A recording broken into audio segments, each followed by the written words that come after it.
On the international level, the central banking elite have put huge organizations in place to implement their policies, including the World Trade Organization, the World Health Organization, the World Bank, and the International Monetary Fund.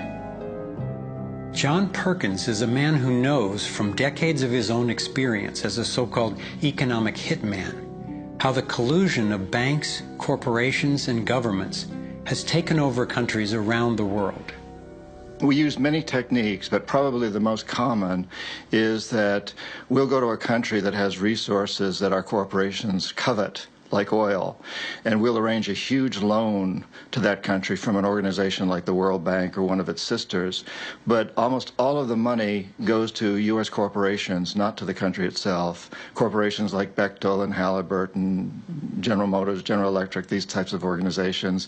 And they build huge infrastructure projects in that country, power plants, highways, ports, industrial parks, things that serve the very rich and seldom even reach the poor. In fact, the poor suffer because the loans have to be repaid, and they're huge loans, and the repayment of them means that the poor won't get education, health, and other social services, and the country is left holding a huge debt by intention. We go back, we economic hitmen, to this country and say, look, you owe us a lot of money, you can't repay your debts, so give us a pound of flesh. But as soon as one of these anti-American presidents is elected, one of us goes in and says, hey, congratulations, Mr. President. Now that you're president, I just want to tell you that I can make you very, very rich, you and your family. I've got several $100 million in this pocket.